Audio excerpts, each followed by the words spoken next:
உலகெங்கிலும் வாழும் ஜோதிடம் டாக்ஸ் தமிழ் நேயர்களுக்கு அன்பு வணக்கம். நான் உங்கள் ஜோதிடர் மதுரை வரதராஜ பெருமாள். இந்த ஆண்டு ஒரு மிக சிறப்பான ஒரு விஷயம் இருக்கு. என்னன்னு கேட்டீங்க அப்படின்னா, குரு பகவான் முழு சுபகிரகம்னு சொல்லக்கூடிய குரு பகவான் ஒரு ராசிக்கு 12 ஆண்டுகளுக்கு ஒரு முறை வருவார். அந்த வகையில அவர் தன்னுடைய உச்ச வீடான கடக ராசிக்கு 12 ஆண்டுகளுக்கு பிறகு வரப்போறார். உச்ச வீட்டுக்கு வர்றாரு, குரு வர்றாருன்னா முழு சுபகிரகம் பலம் பெறாருன்னு அர்த்தம். அவர் பலம் பெறும்போது எல்லாருக்குமே கண்டிப்பான முறையில இந்த ஆண்டு சிறப்பா இருக்குன்றத நான் முதவே சொல்லிக்கிறேன். நம்ம இன்னும் துல்லியமா அ வி நம்மளோட காணொளியில ஒவ்வொரு ராசிக்கும் எப்படியான பலன்கள் இருக்க போகுது அப்படின்றத நம்ம பார்க்க போறோம். குருவோட நிலை என்னவா இருக்கு? ஏனைய கிரகங்களோட நிலைகள் உங்களுக்கு என்ன பலன்களை தரப்போறாங்க அப்படின்னு பார்க்க போறோம். தாய் அன்பிற்கும், தைரியத்துக்கும், நேர்மைக்கும் பெயர் போன ராசிக்காரர்கள் அப்படின்னா கன்னி ராசிக்காரர்கள் தான். ஸோ இந்த கன்னி ராசிக்காரர்களுக்கு இந்த 2026ஆம் ஆண்டு எப்படி இருக்குன்னு பார்க்க போறோம். பொதுவாவே இந்த கன்னி ராசிக்காரர்கள் பார்த்தீங்கன்னா, நல்லவனுக்கு நல்லவன், கெட்டவனுக்கு கெட்டவன். ஸோ இதுதான் இவங்களோட பாலிசி. அத வெளிப்படுத்திக்க மாட்டாங்க. ரொம்ப அ ப ஈஸியா இவங்கள ஹேண்டில் பண்ணிடலாம் அப்படின்ற மாதிரியான ஒரு தோற்றத்த காமிச்சுட்டே இருப்பாங்க. எல்லாத்துட்டயும் ரொம்ப எளிமையா இவங்கள நம்ம மேனேஜ் பண்ணிடலான்ற ஒரு நம்பிக்கைய ஏற்படுத்திட்டு, ஆனா உள்ளுக்குள்ள ஒரு ஒரு டெரரா இருப்பாங்க. அத நேரம் வரும்போது காட்டக்கூடியவங்களா இருப்பாங்க, இந்த கன்னி ராசிக்காரர்கள். இந்த கன்னி ராசிக்காரர்களுக்கு இந்த 2026ஆம் ஆண்டு எப்படி இருக்க போகுது அப்படின்றத இப்ப நம்ம பார்க்க போற விஷயமா இருக்கு. கன்னி ராசிக்காரர்களுக்கு ஒரு சின்ன பதட்டம் இருக்கும். அதாவது ராசிக்கு 7ஆம் இடத்துல சனி உட்கார போறாரு. கண்ட சனின்னு சொல்றாங்க. வேற திருமண லைஃப்ல பிரச்சனைகள் வரும்ன்லாம் சொல்றாங்க.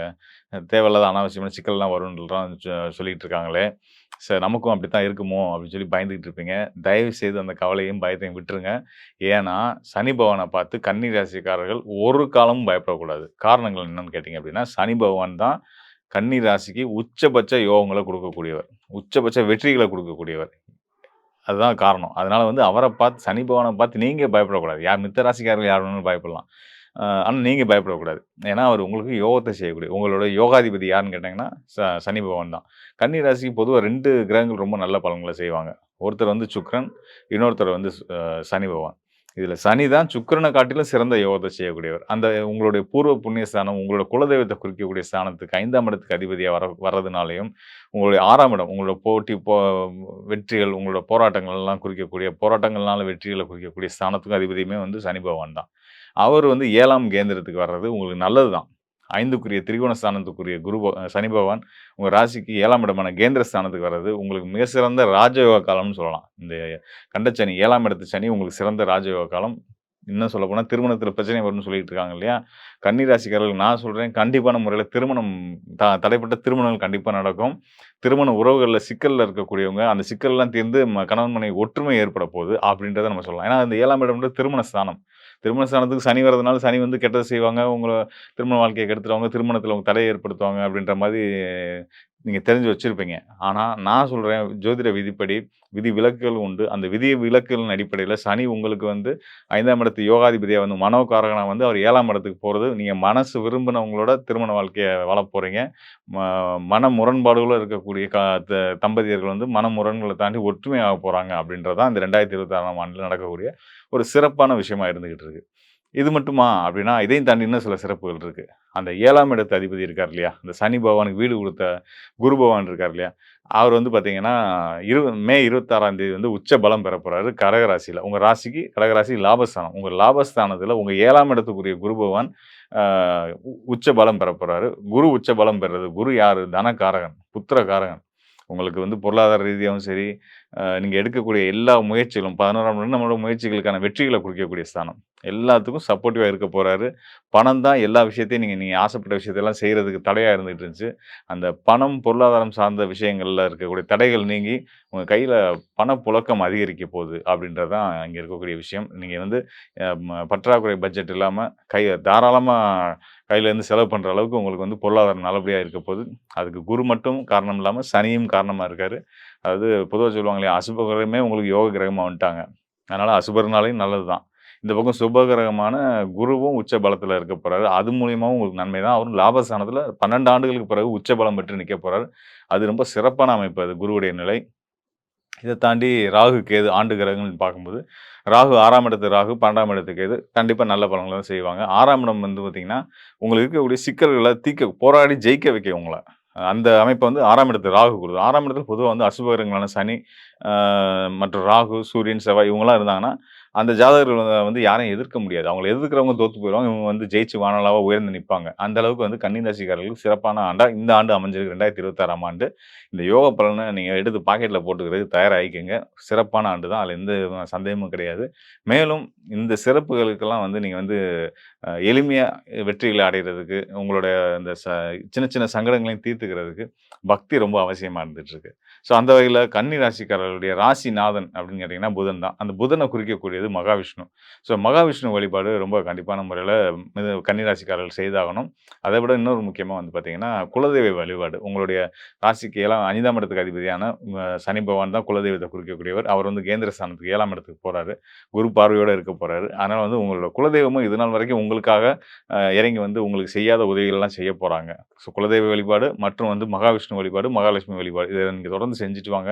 வாழ்க்கை சிறப்பா இருக்கும். இதையும் தாண்டி உங்களால முடிஞ்ச உதவிகள அது அன்னதானமாகட்டும், இல்ல கல்விக்கான உதவிகளாகட்டும், ஏதோ ஒரு உதவிகள இயலாதவங்களுக்கு செஞ்சுட்டு வாங்க. அது இன்னும் உங்களோட வெற்றிகள எளிமையாக்கி குடுக்கும் அப்படின்றத நான் சொல்ல விரும்புறேன். கடல் தாண்டி பயணங்கள் முயற்சி பண்ணியிருக்கவங்களுக்கு வெளிநாடு மூலியமா நல்ல ஆதாயங்களும் கிடைக்குன்றதையும் நான் இங்க மீண்டும் ஒரு முறை அழுத்தமா சொல்லிக்கிறேன். மேலும் இந்த 2026ஆம் ஆண்டு எல்லா ராசிக்காரர்களுக்கும் மிக சிறந்த யோகத்த குடுக்க போகுது. இந்த ராசி, அந்த ராசின்றத தாண்டி எல்லா ராசிக்குமே 2026ஆம் ஆண்டு ஒரு யோக காலம் அப்படின்றது உச்சபட்சமான வெற்றிகளையும், ஜாக்பாட் யோகங்களையும் குடுக்கக்கூடிய ஒரு அற்புதமான காலம் அப்படின்றத நம்ம வந்து அடிச்சு சொல்ல முடியும். அதுக்கான காரணங்கள் நம்ம முன்னயே சொன்ன மாரி வந்து பார்த்தீங்கன்னா, 12 ஆண்டுகளுக்கு பிறகு குரு உச்ச பலம் பெறப் போறாரு. 30 ஆண்டுகளுக்கு பிறகு மீன ராசியில சனி பகவான் வந்து அமரப் போறாரு. ஸோ அந்த ஆண்டு கிரகங்கள்ல அதிகமான காலங்கள் ஒரு ராசிக்கு மீண்டும் வர்றதுக்கு எடுத்துக்கக்கூடிய கிரகங்கள் பார்த்தீங்கன்னா, சனி, நம்ம ஒரு குரு இவங்க தான். ஸோ இதில வந்து சனி வந்து 12 ஆண்டுகளுக்கு பிறகு ஒரு ராசிக்கு வந்து அவர் உச்ச பலம் பெறுறது. தன்னோட உச்ச வீட்டுக்கு வந்து கடக ராசிக்கு வந்து தன்னோட நட்பு வீடு. கடக ராசி வந்து குரு பகவானுக்கு ரொம்ப பிடிச்ச வீடு. ஸோ அங்க தான் அவர் உச்ச பலம் அடையறாரு. ஸோ அது வந்து ரொம்ப சிறப்பு. அதாவது எல்லோரோட மனசுலயும் வந்து அமைதியும், சாந்தியும், நிம்மதியையும் குடுக்கக்கூடிய விஷயத்த குரு பகவான் செய்யப் போறாரு. ஸோ அதான் இங்க நடக்கக்கூடிய ஒரு நல்ல விஷயமா இருக்கு. இந்த குரு பகவான் வந்து நம்ம தனிப்பட்ட ஜாதகம், தனிப்பட்ட நபர்கள் அப்படின்றத தாண்டி உலகளாவிய அளவிலேயே வந்து பார்த்தீங்கன்னா, நாடுகளுக்குள்ள இருக்கக்கூடிய பதட்டங்கள், சங்கடங்கள் இதெல்லாம் தீர்க்கப் போறாரு. அது மட்டும் இல்லாம இயற்கை சீற்றங்கள், பேரிடர்கள் இதனால வந்து நெறைய பேர் துன்பப்பட்டுட்டு இருப்பாங்க, கஷ்டப்பட்டுட்டு இருப்பாங்க. வறுமையினால கூட சில நாடுகள்ல வந்து சிக்கல்கள், பிரச்சனைகள்லாம் இருந்துட்டு இருக்கு இல்லையா? அது எல்லாமே கூட மாறக்கூடிய ஒரு அற்புதமான ஆண்டு இந்த 2026ஆம் ஆண்டு. இந்த தசாப்தம், இந்த 10 வருஷம் அப்படின்னு எடுத்துக்கிட்டோம்னா, 2020லேருந்து 2030 வரைக்குமான இந்த காலத்தில, இந்த 2026ஆம் ஆண்டு மிக சிறந்த உன்னதமான ஒரு யோகமான ஆண்டு அப்படின்றதுல எந்த சந்தேகமும் வேண்டியதில்ல. காரணம் குரு பகவான் உச்ச ஸ்தானத்துக்கு வர்றது தான். இதுக்கு அடுத்ததா குருவுடைய பயணங்களும் ரொம்ப சிறப்பாவே இருக்கு. அடுத்தடுத்த ஆண்டுகளுமே வந்து பார்த்தீங்கன்னா, அவர் நல்ல நிலைக்கு தான் வர்றாரு. அசுப கிரகங்கள செயல்பட முடியாத அளவுக்கு தடுக்கிற நிலையில குரு பகவான் இருந்துட்டே தான் இருக்க போறாரு. ஸோ குரு தான் இன்னைக்கு நம்ம ஹீரோன்னு வச்சுக்கோங்களேன். இந்த ஆண்டோட ஹீரோ குரு பகவான் தான். குருவால சிறப்பு பலன்கள பெறக்கூடிய ராசிகள் எல்லா எல்லா ராசிகளையும் தாண்டி நான் எல்லாருக்குமே அது கிடைக்கும் அப்படின்னு சொல்லியிருக்கேன். ஒரு நல்லவன் உச்சம் பெற்றா எல்லாத்துக்கும் நல்லதுங்க. அதுல எந்த சந்தேகமே கிடையாது. மலை போல இருக்கக்கூடிய பிரச்சனைகள் ஆகட்டும், எவ்வளோ பெரிய பிரச்சனைகள் ஆகட்டும், தீராத பிரச்சனைன்னு நெனச்சிட்டு இருக்கலாம். ஒருத்தர் வந்து கடன் சார்ந்த விஷயங்கள் இதுலருந்து எப்படி மீள போறேன் அப்படின்னு நெனச்சு பயந்துகிட்டு இருப்பீங்க. ஒரு சிலர் ஆரோக்கியம் சார்ந்த பிரச்சனைகள்ல இதுல இந்த இந்த இந்த சிக்கல்ல இருந்து நான் எப்படி மீள போறேன்னு தவிச்சிட்டு இருப்பீங்க. எல்லாத்துக்குமே விடிவு கிடைக்கக்கூடிய ஒரு அற்புதமான ஆண்டா இந்த 2026ஆம் ஆண்டு இருக்கு. இந்த ஆண்டுல நீங்க எடுக்கக்கூடிய எல்லா நல்ல முயற்சிகளும் உங்களுக்கு வெற்றிகள குடுக்கும் அப்படின்றத சொல்லிக்கிறேன். மேலும் இப்ப நம்ம பார்த்தது வந்து பார்த்தீங்க அப்படின்னா, கோச்சார அடிப்படையிலான கிரக நிலைகள். கோச்சார கிரகங்கள் வந்து இப்ப உங்க ராசிக்கு குரு எங்க இருக்காரு, சனி எங்க இருக்காரு, ராகு எங்க இருக்காரு, ஏனைய கிரகங்கள் எப்படி இருக்காங்க அப்படின்றத பொறுத்து உங்களுக்கான பலன்கள் சொல்லியிருக்கோம். இது வந்து கோச்சாரம் ஒரு பக்கம் அப்படின்னாலும், உங்களுடைய தனிப்பட்ட ஜாதகம். ஒரு சிலர் சொல்லுவாங்க, "என்னங்க நீங்க YouTubeல வந்து நெறைய அப்படி சொன்னீங்க, நல்லது சொன்னீங்க, அது சொன்னீங்க, இது சொன்னீங்க. பெருசா ஒண்ணும் ரியாக்ட் ஆகலையே!" அப்படிலாம் சொல்லுவாங்க. அப்ப வந்து என்ன காரணமா இருக்கும் அப்படின்னு கேட்டீங்க அப்படின்னா, அவங்களோட தனிப்பட்ட சுய ஜாதகம். சுய ஜாதகத்துல அவங்களுக்கு நடந்துட்டு இருக்கக்கூடிய தசா புத்திகள், அவங்களுடைய லக்னம், ஏன் அவங்களுடைய அந்த பிறந்த நேரத்துல அவங்களோட ஜாதகத்தின் அடிப்படையில் இருக்கக்கூடிய கிரகச் சூழல்கள், இதெல்லாம் பொறுத்து பலன்கள் கண்டிப்பான முறையில மாறுதல் இருக்கும். ஸோ, அப்ப நம்ம எப்படி பலன் சொல்லணும் அப்படின்னா, சுய ஜாதகத்தையும் எடுத்துக்கிறணும், கோச்சாரத்துல தற்காலத்துல கிரக நிலைகள் எப்படி இருக்குன்றதையும் எடுத்துக்கணும். 2யும் கலந்து தான் இன்னும் சொல்லணும்னா, ஜோதிடம் அப்படின்றது வந்து பார்த்தீங்கன்னா, 3 நிலைகள்ல இயங்கக்கூடியது. விதி, மதி, கதி அப்படின்ற நிலைகள்ல இயங்கக்கூடியது. இதுல விதி அப்படின்றது வந்து லக்னம். நம்ம பிறந்த நேரத்தின் அடிப்படையில நம்ம 12 ராசிகள்ல ஒரு ராசி நம்ம லக்னமா வரும். அந்த ராசிய அடிப்படையில வச்சு சொல்ல வேண்டியது முதன்மையான விதி. அதுக்கு அடுத்ததா மதி. அதாவது நம்ம சந்திரன் இப்போ இந்த கோச்சார பலன்கள் சொல்றோம் இல்லையா? உங்க ராசியில உங்களுடைய ஜாதகத்துல உங்களுக்கு எந்த ராசி வந்திருக்கோ, அந்த ராசிய சுத்தி கிரக நிலைகள் எப்படி இருக்குன்றத வச்சு சொல்றது மதியின் அடிப்படையில சொல்லக்கூடிய பலன்கள். அடுத்ததா கதி, சூரியன்.